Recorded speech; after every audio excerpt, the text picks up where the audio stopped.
Assalamualaikum warahmatullahi wabarakatuh. My name is Siti Nurhaliza Meidiana from PBIB. In this video, I'm going to be telling the article about methods of education East versus West. A teacher from a Western country recently visited an elementary school in an Asian country. In one class, he watched 60 young children as they learned to draw a cat. The teacher drew a big circle on the blackboard, and 60 children copied it on their papers. The teacher drew a smaller circle on top of the first and then put two triangles on top of it. The children drew it the same way. The lesson continued until there were 61 identical cats in the classroom. Each student's cat looked exactly like the one on the board. The visiting teachers watched the lesson and was surprised. The teaching methods were very much different from the way of teaching in her own country. A children's art lesson in her own country produced a room full of unique pictures, each one completely different from the others. Why? Why causes this difference in educational methods? In a classroom, in any country, the instructor teaches more than art or history or language. He or she also teaches culture, the ideas and beliefs of society. Each educational system is a mirror that reflects the culture of the society. In a society such as the United States or Canada, which has many national, religious, and cultural differences, people highly value individualism, the differences between people.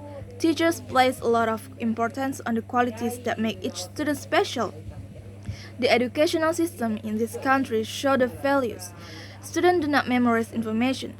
Instead, they work individually and find answers themselves. There is often discussion in the classroom. At an early age, students learn to form their own ideas and opinions. In most Asian society, by contrast, the people have the same language, history, and culture. Perhaps for this reason, the educational system in much of the Orient reflects society's belief in group goals and purpose rather than individualism.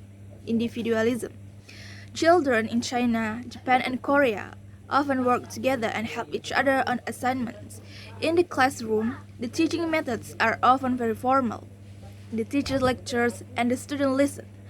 There is not much discussion. Instead, the students recite rules or information that they have memorized. There are advantages and disadvantages to both of these systems of education.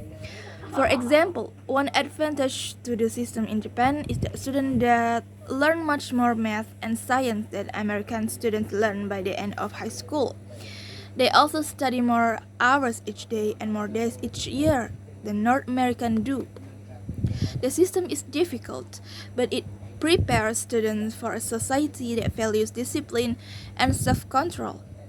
There is, however, this disadvantage. Memorization is an important learning method in Japanese school. Yet, many students say that after an exam, they forget much the information that they have memorized. The advantage to the educational system in North America, on the other hand, is that students learn to think for themselves. The system prepares them for a society that values creative ideas. There is, however, a disadvantage. When students graduate from high school, they haven't memorized as many basic rules and facts as students in other countries have. Thank you and wassalamualaikum warahmatullahi wabarakatuh.